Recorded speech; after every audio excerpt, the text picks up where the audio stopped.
ఇస్తా అన్నాడు. 2000 అంటే ఇగో ఇందిరమ్మ రాజ్యం వస్తుంది, మళ్ళా నెలకెళ్ళి 4000 ఇస్తా అన్నాడు. వచ్చినాయి ఎవరికన్నా? వచ్చింది అవ్వాతాతలకు 4000 ఎవరికన్నా వచ్చినాయా?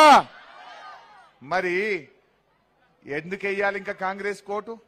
ఇవాళ అవ్వాతాతలకు 4 నెలల మీద నెలకు 2000 అంటే 8000 రూపాయలు ఇవాళ అవ్వాతాతలకు కాంగ్రెస్ బాకీ పడ్డదా పడలేదా? మరి ఇవాళ అవ్వాతాతల ఓటు అడగాలంటే కాంగ్రెస్ వాడు 8000 తెచ్చి చేతులు పెట్టినాకనే ఓటు అడగాలి. ఇప్పుడు ఇంకా తెలుసో తెలియక ఎవరన్నా కాంగ్రెస్ వాళ్ళకు ఓటేసిరనుకో వాళ్ళ అబద్దాలను వాళ్ళ మోసాలను మనం ఒప్పుకున్నట్టు అవుతుందా కాదా? వాళ్ళ మోసాలను ఎండగట్టాలంటే కాంగ్రెస్ వాళ్ళను ఈ ఎన్నికల్లో ఓడగొట్టాలి.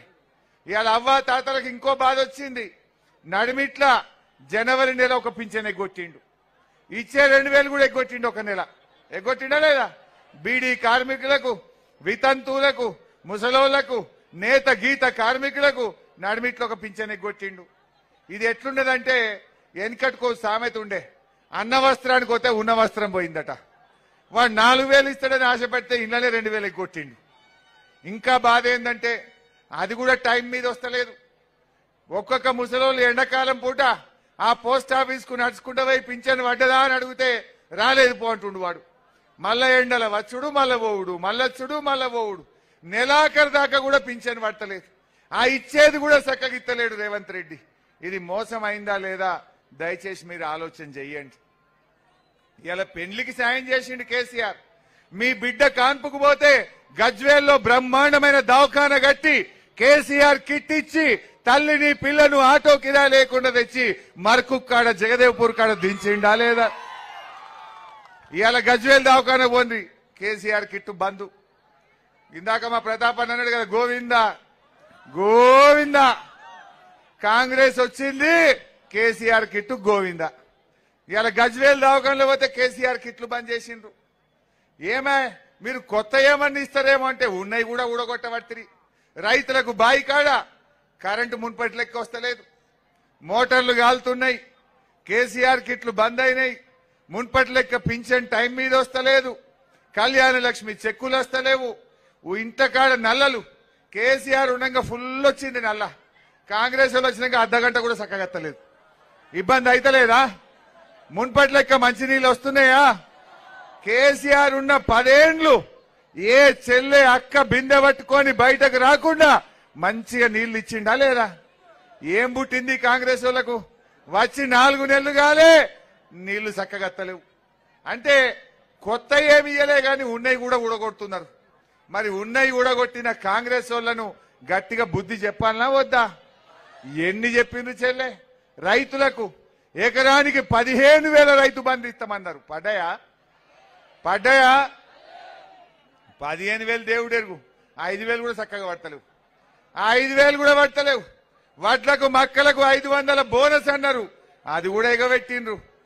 3 ఎకరాలకు మించి రైతు బంధు వల్లే వడ్లు, కల్లాలకు వడ్లు వచ్చినాయి, ఇంకా రైతు బంధు వల్లే. మరి కాంగ్రెస్ వాళ్ళకి బుద్ధి చెప్పొద్దా మనం? దయచేసి ఆలోచన చేయండి. ఏ ఒక్కటి కూడా కాంగ్రెస్ పార్టీ చక్కగా చేయలే.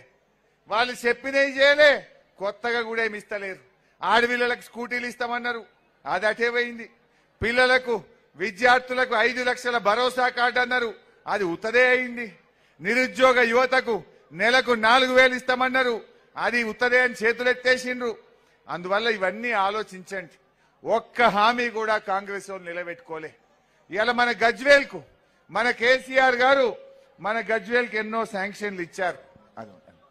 మన గజ్వేల్కు కేసీఆర్ గారు గడాలో 73 కోట్ల రూపాయలు ఇస్తే ఆ డబ్బులన్నీ క్యాన్సిల్ చేసిండ్రు. ఎస్డిఎఫ్ కింద 45 కోట్ల రూపాయలు శాంక్షన్ చేస్తే కాంగ్రెస్ వాడు వచ్చినాక ఆ పనులు రద్దు చేసి ఇచ్చిన పైసల్ని వాపస్ తీసుకుపోయిండ్రు. ఏ ముఖం పెట్టుకొని కాంగ్రెస్ వాడు ఓటు అడగాలి? నీ గడా పైసలు వెనకకు తీసుకున్నాం, నీ ఊర్లలో ఎస్డిఎఫ్ పైసలు వాపస్ తీసుకున్నాం, ఓటేయమని అడుగుతారా అని అడుగుతా ఉన్నా. हमारे बहनों, मुसलमान बहनों, थोड़ा ठहरना चाहिए आप लोग, आपके बारे में भी मुझे बोलना है. ఈ రకంగా ఒక్క హామీ కూడా చేయలేదు. అందువల్ల ఇవాళ మీ అందరిని నేను కోరేది ఒక్కటే, ఎప్పటికైనా ఈ గజ్వేల్ కు గౌరవం తెచ్చింది కేసీఆర్. మన పేరు నిలబెట్టింది కేసీఆర్, మనకు మంచి నీళ్లు ఇచ్చింది కేసీఆర్, కాలువలలో నీళ్లు తెచ్చి చెరువులు నింపింది మన కేసీఆర్, బ్రహ్మాండమైన రోడ్లేసింది మన కేసీఆర్, అక్క చెల్లెలకు మహిళా భవనాలు కట్టింది మన కేసీఆర్, అన్ని కులాలకు సామూహిక భవనాలు కట్టింది మన కేసీఆర్, కళ్యాణ లక్ష్మి ఇచ్చింది కేసీఆర్. ఆ కేసీఆరే మనకు శ్రీరామ రక్ష. బాగా ఆలోచించండి. ఇవాళ ఎట్టికైనా మట్టికైనా, వెనకటికో సామెత ఉంటది, ఎట్టికైనా మట్టికైనా మనోడు ఉండాలంటారు. ఇవాళ ఎట్టికైనా మట్టికైనా బీఆర్ఎస్ పార్టీకి ఈ తెలంగాణ ప్రజల మీద ప్రేమ ఉంటది తప్ప ఈ కాంగ్రెస్ అనుకో బీజేపీ అనుకో ఉంటదా అని నేను అడుగుతా ఉన్నా. ఎప్పటికైనా కేసీఆర్ మనోడైతాడు. మీ మీద కేసీఆర్ కు ప్రేమ ఉంటది తప్ప గా ఢిల్లీలో కూర్చున్న ఈ బీజేపీ అనుకో కాంగ్రెస్ అనుకో ఈ గజ్వేల్ మీద ప్రేమ ఉంటదా? దయచేసి ఆలోచన చెయ్యండి. ఇవాళ 10 ఏళ్లు ఢిల్లీలో అధికారంలో ఉన్న బీజేపీ అయినా ఈ రాష్ట్రంలో అధికారంలో ఉన్న కాంగ్రెస్ దైనా మాటలు ఎక్కువ మతలబు తక్కువ, మాటలు ఎక్కువ పని తక్కువ, మతలబు లేదు, అన్ని ఉత్త మాటలే. బాగా ఆలోచించండి. ఇవాళ వచ్చే జూన్కు తెలంగాణ వచ్చి 10 ఏళ్లు కాబోతా ఉన్నది. ఇంకా రాష్ట్ర విభజన సమస్యలు ఉన్నాయి. ఆ సమస్యలు పరిష్కారం కావాలంటే నిక్కచ్చిగా ఢిల్లీలో పోరాడేటోడు కావాలి, అసెంబ్లీలో గలమి పెట్టేవాళ్ళు కావాలి. ఈ కాంగ్రెస్ వాళ్ళు బీజేపీ వాళ్ళు గెలిచిందనుకో ఉత్తయ్య దిష్టి బొమ్మలు లెక్క ఉంటారు. మన వెంకట్రామరెడ్డి గారిని గెలిపియండి. ఈ తెలంగాణ హక్కుల కోసం పార్లమెంట్ లో గలమెత్తుతాడు, పోరాడతాడు, తెలంగాణ హక్కులు కాపాడగలుగుతాడని చెప్పి నేను మనవి చేస్తా ఉన్నా. రేపు నేను కూడా అసెంబ్లీలో కొట్లాడాలన్నా వద్దా? మీకోసం నేను కొట్లాడాలన్నా వద్దా? మరి నేను కొట్లాడాలంటే వెంకట్రామరెడ్డి గెలవాలి. ఎందుకు ఈ మాట అంటున్నా? రేపు నేను అసెంబ్లీలో మాట్లాడితే రేవంత్ రెడ్డి ఏమంటాడు? నేను 2 లక్షల రుణమాఫీ ఎగ్గొట్టినా, ఆడోళ్లకు 2500 ఇస్తాని మోసం చేసినా, ముసలోళ్లకు 4000 ఇస్తాని ఆగం పట్టినా, రైతులకు 15,000 ఇస్తాని ఇయ్యలేదు, వడ్లకు మక్కలకు 500 బోనస్ ఇస్తాని మోసం చేసినా, నిరుద్యోగ యువతకు 4,000 ఎగబెట్టినా, అయినే నాకే ఓటేసిందే హరీష్ రావు నువ్వేం మాట్లాడతావు అనడా? రేపు నేను మాట్లాడాలంటే మీరు కాంగ్రెస్ వాళ్ళు ఓడగొట్టిండ్రనుకో, బిడ్డ రేవంత్ రెడ్డి మొన్న పార్లమెంట్ ఎన్నికల్లో సురుకు పెట్టిండ్రని అయినా నీకు ఇప్పటికన్నా కళ్ళు తెరువు అని చెప్పి నేను కొట్లాడతా. అసెంబ్లీలో కాంగ్రెస్ వాళ్ళ మెడలు వంచి మా అవ్వ తాతలకు 4,000 ఇచ్చేటందుకు పేగులు దిగదాకా మీకోసం కొట్లాడతా అంటున్నా. మా అక్క చెల్లెలకు 2,500 ఎట్లా ఇయ్యడో గట్టిగా కొట్లాడి అవి వచ్చేటట్టు చేస్తాం. లేకపోతే ఆయన ఏమనుకుంటాడు? అన్ని ఎగబెట్టినా నాకే వేసింది, ఇక ఇచ్చేదే లేదు పో అంటాడు. మళ్ళా 4 ఏళ్ల దాకా దొరకడు. మళ్ళా ఆయన అంటే మళ్ళీ ఎలక్షన్లు 4 ఏళ్లకే ఉన్నాయి. దొరకడి కాంగ్రెస్ వాడు. దొరకబట్టినప్పుడే గట్టిగా వాళ్ళకి బుద్ధి చెప్పాలి. ఏ 6 గ్యారంటీలు పేరు చెప్పి ఓట్లు వేసుకున్నారో రేపు కాంగ్రెస్ పాలిట ఆ 6 గ్యారంటీలే గడ్డ పారలు కావాలి. కాంగ్రెస్ వాళ్ళని చిత్తుగా ఓడగొట్టాలి, బుద్ధి చెప్పాలి. ఇలా అక్క చెల్లెళ్ళు నేను ఎక్కువ చెప్పేది లేదు, మీ కళ్ళ ముందే ఉన్నాయి అన్ని. కళ్యాణ లక్ష్మి వచ్చింది నిజం కదా, మంచి నీళ్ళు వచ్చింది నిజం కదా, దావకాన పోతే కేసీఆర్ కిట్ వచ్చింది నిజం కదా, మీ ఊర్లలో మీ మహిళా భవనం కట్టింది నిజం కదా. మరి కాంగ్రెస్ వాడు ఏం చేసిండు? చెల్లె ఒక్కటి ఇయ్యలే, ఉన్నాయి ఊడగొట్టిండు వాడు. ఉన్నాయి ఊడగొట్టిన కాంగ్రెస్ వాడిని రేపు ఎన్నికల్లో మీరు కూడా గట్టిగా బుద్ధి చెప్తేనే రేపు ఏమన్నా మనకు న్యాయం జరుగుతుంది. లేకపోతే ఆగమైతాం. వాళ్ళు డబ్బులో ఇంకేదన్నా మాయ మాటలు చెప్పినా మనం మోసపోవద్దు. ఇప్పుడు ఏమంటుండ్రు? జిల్లాలు తీసేస్తారట, మన సిద్దిపేట జిల్లా ఊడవీక్తారట, గజ్వేల్ ఆర్డీఓ ఆఫీస్ తీసేస్తారట, జిల్లాలు ఎక్కువైనాయట, ఆర్డీఓ ఆఫీసులు ఎక్కువైనాయట. మళ్ళా మనమంతా సంగారెడ్డి పోవాలన్నట. పోదామా అంటే ఇవాళ కేసీఆర్ చేసిన దాన్ని ఒక్కటొక్కటి ప్రజలకు దొరకకుండా చేస్తా, లేకుండా చేస్తా అని ఆయన కుట్ర చేస్తున్నాడు. మరి ఆయననే దించితే మన పీడ పోదా? ఆయనకే మనం గట్టిగా బుద్ధి చెప్తే మనకు పీడ పోదా? దయచేసి మీరు ఆలోచన చెయ్యండి. ఈరోజు బీజేపీ వాళ్ళు వచ్చిర్రు నడిమిట్లా. ఇవాళ కాంగ్రెస్ వాళ్ళ మీద కోపం వచ్చింది, వాళ్ళకు బుద్ధి చెప్పాలని మీరు నిర్ణయం తీసుకున్నారు. కానీ ఒక్క విషయం జాగ్రత్తగా వినండి. కాంగ్రెస్ వాళ్ళ మీద కోపం వచ్చిందని ఆయనతో ఎవరైనా బీజేపీ వాళ్ళకి గిట్ట ఓటేసిండ్రు అనుకో, పేనం మీదకి వెళ్ళి పొయ్యిల పడ్డట్టు అవుతుంది. ఆయన తాగమైతాం. బీజేపీ వాడు ఏం చేసిండు? చెల్లి ఏమన్నా చేసిండా? 10 ఏళ్ళైంది గవర్నమెంట్ వచ్చి, 10 ఏళ్ల బీజేపీ వాళ్ళు మనకేమైనా పనిచేసిండ్రా చెల్లె? తమ్ముడు మనకేమైనా చేసిందా బీజేపీ? కొన్ని చేసింది, కొన్ని చేసిందే. అరే నీకు తెలియదు, 350 సిలిండర్ను 1000 రూపాయలు బీజేపీ వాడు చేయలే, 60 రూపాయల పెట్రోల్ డీజిల్ ని 100 రూపాయలు చేయలే, గా ఉప్పు మీద, పప్పు మీద, పాల మీద, పెరుగు మీద, మంచి నూనె మీద జీఎస్టీ వేసి ధరలు పెంచలే, కందిపప్పు 170 రూపాయలు కాలే, మంచి నూనె ధర పెరగలే. మరి గందు కోసం బీజేపీ కోటేద్దామా? ధరలు పెంచినందుకు బీజేపీ కోటేయాలనా? ఈడ పోటీ చేస్తే ఆయన ఇంకా పుణ్యాత్ముడు ఉన్నాడు, ఆయన పేరు రఘునందన్. ఆయన మొన్న దుబ్బాకల పోయినసారి ఎలక్షన్లో గెలిచిండు. ఇక చెప్పిండు పబ్లిక్ కు, ఇంటికి 2 ఎడ్లు ఇస్తా, నాగలిస్తా, ఈ నిరుద్యోగ భృతిస్తా, రైలు తెస్తా అని ఎన్నో మాయ మాటలు చెప్పిండు. పాపం దుబ్బాకోలు నమ్మి గెలిపించారు, ఒక్క పని చేయలే. ఎంత దూరం పోతావు? 4 ఏళ్ళైనాక మళ్ళీ ఎలక్షన్ వచ్చింది. 4 ఏళ్ళైనాక ఎలక్షన్ వస్తే మొన్న బండకేసి కొట్టిరు కదా దుబ్బాకోళ్ళు. అంటే 54,000 ఓట్లతో చిత్తుగా ఓడగొట్టింది. నువ్వు మంచిగా పని చేస్తున్నావు అయితే దుబ్బాకల్నే నిన్ను గెలిపిస్తారు కదా, నడిచే ఎద్దైతే దుబ్బాకల్నే ఉంచుకుంటారు కదా. నువ్వు దుబ్బాకల గెలవనోనివి, దుబ్బాకల సేవ చేయనోనివి రేపు గజ్వేల్లో చేస్తావా? అది ఉత్తమాట. అందువల్ల దయచేసి బీజేపీ అభ్యర్థిని గిట్ట నమ్మితే నీళ్లు లేని బాయిలో దుంకినట్టు అవుతుంది. జర జాగ్రత్త. మనకు వెంకట్రామరెడ్డి సుపరిచితుడు, కలెక్టర్ గా మనకు సేవలు చేసిండు. ఈ జగదేవ్పూర్లో గల్లీ గల్లీ ఊరు తెలిసిన మనిషి వెంకట్రామరెడ్డి గారు. మర్కుకులో ఊరు తిరిగిండు వెంకట్రామరెడ్డి గారు.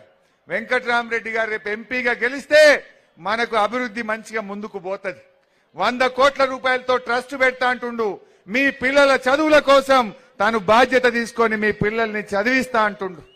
పేద పిల్లల పెళ్లిళ్లకు ఒక్క రూపాయికే ఫంక్షన్ హాల్ ఇచ్చి మీ పేదింటి పిల్లలను నేను పెళ్లిళ్లు చేసుకోవడానికి సహకరిస్తా అంటుండు. ఆయన ఒక మంచి అధికారి, బాగా చదువుకున్నాడు, రేపు ఢిల్లీలో పోరాడగలుగుతాడు, ఢిల్లీ నుంచి నిధులు తేగలుగుతాడు. అలాంటి మంచి మనిషి వెంకట్రామరెడ్డి గారి కారు గుర్తుకు మీరందరూ ఓటేసి గెలిపించాలని చెప్పి నేను మీ అందరినీ కూడా పేరు పేరున ప్రార్థిస్తా ఉన్నా. ఇవాళ రేవంత్ రెడ్డి ఒక కొత్త కథ చెప్పిండు. గాడెన్నో మాట్లాడుకుంటూ అంటుండు, ఏమంటుండు, కేసీఆర్ ఇంటి మీద వాళ్ళని కాకట మా ఇంటి మీద వాలొద్దు అని మాట్లాడిండు. చెప్పేటి ఏమో శ్రీరంగ నీతులు, చేసేటి అన్ని తప్పుడు పనులే. నేను అడుగుతున్నా రేవంత్ రెడ్డి, మాటలు ముద్దుగా చెప్తావు, నీవు చేసే చేష్టలు చక్కగా లేవు. ఆ ఇంటి మీద వాళ్ళనే కాకి ఇంటి మీద వాళ్ళని అన్నావు కదా, మరి నీ చేవెళ్ల ఎంపీ అభ్యర్థి రంజిత్ రెడ్డి ఎవరు? నీ మల్కాజ్గిరి అభ్యర్థి సునీతా మహేందర్ రెడ్డి ఎవరు? నీ వరంగల్ అభ్యర్థి కడియం కావ్య శ్రీహరి ఎవరు? నువ్వు సికింద్రాబాద్ లో పోటీ చేస్తున్న దానం నాగేందర్ ఎవరు? కాకులను వాళ్ళని అన్నావు, గద్దలను ఎత్తుకపోయినావు రేవంత్ రెడ్డి. నువ్వు మాట్లాడే హక్కే నీకు లేదు. అన్ని అబద్దాలు, అన్ని జూటా మాటలు మాట్లాడతాడు ఈ రేవంత్ రెడ్డి. అందువల్ల ఆయన మాటలు ఒక్కటి కూడా నమ్మేటట్టు ఉండదు. ఒక ముఖ్యమంత్రి స్థానంలో, ఒక బాధ్యతాయుతమైన పదవిలో ఉండి ఆ పదవి విలువ దిగజార్చే విధంగా ఇవాళ రేవంత్ రెడ్డి వ్యవహరిస్తా ఉన్నాడు. కేసీఆర్ ముఖ్యమంత్రి ఉంటే మాట మీద ఉన్నాడు. అరే తెలంగాణ రాదంటే, తెలంగాణ కాదంటే 14 ఏళ్లు కొట్టాడి తెలంగాణ తెచ్చింది కేసీఆర్ కాదా? గా తెలంగాణనే రాకపోతే ఇవాళ ఈ కాంగ్రెస్ ఓనికి, బీజేపీకి శాఖలుండునా వీళ్ళు ముఖ్యమంత్రిలో పిసిసి అధ్యక్షులు అవుదురా అని నేను అడుగుతా ఉన్నా. అందువల్ల మా కార్యకర్తలు, అక్కా చెల్లెళ్ళు ఒక్క 10-12 రోజులు కష్టపడండి. మీకు కేసీఆర్ తో పాటు వెంకట్రామరెడ్డి గారు, నేను, ప్రతాపన్న, యాదవరెడ్డి గారు మేమందరం కూడా మీకు సేవ చేస్తాం, మీ అందరికీ అందుబాటులో ఉంటాం. ఈ కాంగ్రెస్ వాళ్ళ, ఈ బీజేపీ వాళ్ళ మెడలు వంచి మీ హక్కులను సాధించే బాధ్యత మేము తీసుకుంటాం. తప్పిపోయి కూడా వాళ్ళు వీళ్ళు చెప్పిందని ఆగం కావద్దు. ఆ టీవీలలో, సోషల్ మీడియాలో వచ్చే వార్తలను నమ్మొద్దని కూడా మనవి చేస్తా ఉన్నా. ఎలక్షన్లు దగ్గరికి వచ్చినాక ఫేక్ వీడియోలు చేస్తారు వీళ్ళు, గోబల్స్ ప్రచారం చేస్తారు. వాటన్నిటిని కూడా జాగ్రత్తగా ఆలోచించాలి. हमारे मुसलमान बहनों भाइयों, आप लोग भी सोचना है, अगर से बीजेपी को हटाना है वो सिर्फ केसीआर बीआरएस पार्टी ही हटा सकते हैं. क्या बोला रेवंत रेड्डी? शादी मुबारक के साथ 1 तोला सोना देते बोले, किसी को मिला क्या? शादी मुबारक भी चले गए, आज पानी भी नहीं आ रहा, कोई मुसलमान को मिनिस्टर भी नहीं बनाया, और जो इमाम मौजम साहब का तनख्वाह वो भी सही नहीं आ रहा है। जो भी बात बोला पूरा गंदा गलत बात बोला। आज मोदी साहब को पकड़ के रेवंत रेड्डी बोलता है, बड़े भाई आगे भी तुम्हारा आशीर्वाद चाहिए। ये रेवंत रेड्डी अंदर से बीजेपी से मिला हुआ है, ये बीजेपी से मिला हुआ है, ऊपर से इन्हें बोलता है कि बीआरएस मिला हुआ है। अगर से बीआरएस मिला हुआ है तो हमारा कविता जी क्यों जेल में रहते? हम बीजेपी से टकरा कर रहे, हम बीजेपी से लड़ रहे, इस वास्ते इन्हें कविता जी को अरेस्ट कर रहे। आज रेवंत रेड्डी ने अंदर से बीजेपी से मिला हुआ है। यहाँ कांग्रेस पार्टी मेदक पार्लियामेंट में तीसरी जगह है। पहले जगह में बीआरएस है, दूसरा में बीजेपी है, कांग्रेस तीसरी जगह है। अगर से बीजेपी को हराना है, आप सब लोग कार के निशान पे वोट देके वेंकटराम रेड्डी साहब को जिताइए। हम आपका सेवा करेंगे, हम आपके लिए काम करेंगे। हिंदू मुसलमान दोनों को 2 आंख समझ के हम आपके लिए मेहनत करेंगे, सेवा करेंगे। आप लोग बुजुर्गों को, बहनों को, भाइयों को सबको समझाइए, कार के निशान पे वोट देना बोल के। मैं आप तमाम लोगों को मैं सलाम करते हुए पूछना चाहता हूं, रमजान का तोहफा भी बंद हो गया। जब तक केसीआर से तोहफा मिला, कांग्रेस आया तोहफा गया, वो भी आप लोग याद रखना चाहिए। మరి ఈ రకంగా అక్క చెల్లెళ్ళు అన్ని విషయాలు అర్థం చేసుకున్నారు। మీరేం రంది పడకుండ్రి, మళ్ళీ మన కేసీఆర్ వస్తాడు, మన ప్రభుత్వం వస్తది, మన గజ్వేల్ కు మన కళ మనం తెచ్చుకుందాం। మనకు మంచి చేసిన కేసీఆర్ కు మనం అండగుండాలనా వద్దా? కష్టం వచ్చినప్పుడు నిలబడేటోడే ఆత్మీయుడు। కష్టం వచ్చినప్పుడు మనకు అన్నం పెట్టిన వాళ్ళను మనం దలుచుకోవాలి, మనం నిలబెట్టుకోవాలి। కొంతమంది దొంగలు ఈ గజ్వేల్ల నిన్నటిదాకా మంచిగా పందికొక్కులు లెక్క తిన్నారు, పదవులు తీసుకున్నారు। ఇప్పుడు కేసీఆర్ కు జరంత కష్టం రాగానే దుంకుతున్నారు, కప్పలు దుంకినట్టు। ఆ కొడుకుల సంగతి చెప్పాలి మనం। నువ్వు నీ పదవి కోసం, నీ కాంట్రాక్ట్ల కోసం, నీ మట్టి కోసం, నీ దందాల కోసం, చీకటి దందాల కోసం మీరు పోయినరు బిడ్డ। ఇవాళ ప్రజలు చూడండి, నేనేదో 2-3 వేలు వస్తారనుకున్నా, ఈ ఒక్క జగదేవ్పూర్లో ఇసుకేస్తే రాలనంత 10,000 మంది అన్నాదమ్ముళ్ళు, అక్కా చెల్లెళ్ళు వచ్చి ఇంత పూర్వ స్వాగతం చెప్తా ఉంటే, ఇగో ఇది ప్రేమ, ఇగో ఇది దయగల్ల గుణం। ఇగో మా అక్క చెల్లెళ్ళు, నా తమ్ముడు కేసీఆర్ ను కాపాడుకుంటాం, మా అన్న కేసీఆర్ కు అండగా నిలబడతామని వచ్చిన మీ అందరికీ నేను శిరస్సు వంచి మరొక్కసారి పాదాభివందనం చేస్తా ఉన్నా। మీ ప్రేమ, మీ ఆదరణ, ఇప్పుడు కేసీఆర్ ను మనం కాపాడుకోవాలి। 13వ తారీఖు నాడు లైన్లు కట్టి కారు గుర్తు మీద గుద్దితే ఈ గుంపు మేస్త్రి గూబ వలగాలి, ఈ గుంపు మేస్త్రి గూబ వలగాలి। పలగాలనా వద్దా? గుంపు మేస్త్రి మా కేసీఆర్ తిడతావు, ఏమన్నాడు కేసీఆర్? నా వడ్లకు బోనస్ ఎప్పుడు ఇస్తావు అన్నాడు। అరే పంటలు ఎండిపోతున్నాయి, నీళ్లు ఎప్పుడు ఇస్తావు అన్నాడు। గా 15,000 రైతు బంధు ఎప్పుడు ఇస్తావు అన్నాడు। గా 2 లక్షల రుణమాఫీ ఎప్పుడు చేస్తావని కేసీఆర్ అడిగితే ఏమంటాడు ఈ గుంపు మేస్త్రి? కేసీఆర్ నీ డ్రాయర్ ఊడగొడతా అంటాడు। గిదాయిన మాట్లాడే మాట? బిడ్డ మా కేసీఆర్ తింటావు, మా కేసీఆర్ ను గట్లాంటి బూతు మాటలు అంటావు। మా గజ్వేల్ అన్నదమ్ములు, అక్క చెల్లెళ్ళు రేపు గుంపు మేస్త్రికి గూబ వలిగేటట్టు 13వ తారీఖు నాడు తీర్పు ఇవ్వబోతా ఉన్నారు। మన కేసీఆర్ ను అవమానపరిస్తే మనను అవమానపరిచినట్టు కాదా? కేసీఆర్ ను తక్కువ చేసి మాట్లాడితే ఈ గజ్వేల్ ను తక్కువ చేసినట్టు కాదా? మనందరినీ తక్కువ చేసినట్టు కాదా? దయచేసి ఆలోచించండి। కేసీఆర్ ఎవరి కోసం చేసిండే? మన కోసం చేసిండు। మన గజ్వేల్ పేరు ప్రఖ్యాతులు పెంచిండు। గజ్వేల్ అంటే ఒకప్పుడు గద్వాల్ అందరూ, ఎవరైనా పోస్ట్ కార్డులో ఉత్తరం వేస్తే గజ్వేల్ ఉత్తరాలు గద్వాల్ పోతుండే। కానీ కేసీఆర్ వచ్చినాక గజ్వేల్ అంటే తెలియని వాళ్ళు ఉన్నారే? ఇదే రేవంత్ రెడ్డి అన్ని గజ్వేల్కేనా అని తిట్టిండా లేదా మనప్పుడు? ఎప్పుడు టీవీ పెట్టినా మన మీదనే ఏడుతుండే, ఏడుపు మల్లోడు అన్ని గజ్వేల్కైనా ఏడుస్తుండే, మన మీద ఓర్వలేకపోదురు। అప్పుడేమో అన్ని గజ్వేల్కైనా అన్నారు, ఇప్పుడు ఏ ముఖం పెట్టుకొని వచ్చి ఒకటి అడుగుతారు బిడ్డ? మీరు ఏ ముఖం పెట్టుకొని వచ్చి అడుగుతారు? మా గజ్వేల్ ఎస్డిఎఫ్ రద్దు చేస్తారు, మా గడ నిధులు రద్దు చేస్తారు. ఇంకా సిగ్గు లేకుండా కాంగ్రెస్ వాడు వచ్చి ఓటు అడుగుతాడా? అదే విధంగా బీజేపీ మళ్ళొక్కసారి చెప్తున్నా, తప్పిపోయి గిట్ట బీజేపీని ఓటేస్తే బాయి నీళ్లు లేని బాయిల పడ్డట్టు అవుతుంది మన బతుకు. వద్దు వద్దు, ఆయన తాగమైతాం. మన ఓటు కారే, మన గుర్తు కారే. 13వ తారీఖు నాడు సీరియల్ నంబర్లో 3వ నంబర్ మీద మన వెంకట్రామరెడ్డి ఫోటో ఉంటది, కారు బొమ్మ ఉంటది.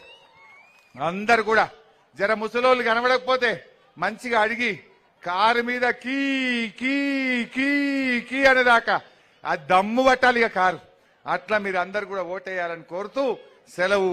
జై తెలంగాణ. ఇక కారు కేసులు చేయలేపురి, వెనక ముందు ఉంటే లేపకురి. కారు గుర్తుకే, కారు గుర్తుకే, కారు గుర్తుకే, కారు గుర్తుకే. జై తెలంగాణ. జర మెల్లగా పోండి, ఆటోలో జర గిర్రగిర దిప్పనీయకుర్రి. జర మెల్లగా పదిలంగా అందరు ఇంటికి చేరాలని కోరుకుంటూ జై తెలంగాణ. అందరికి నమస్కారం. ర్యాలీ పోదామా? పోదామా? ర్యాలీ పోదామా?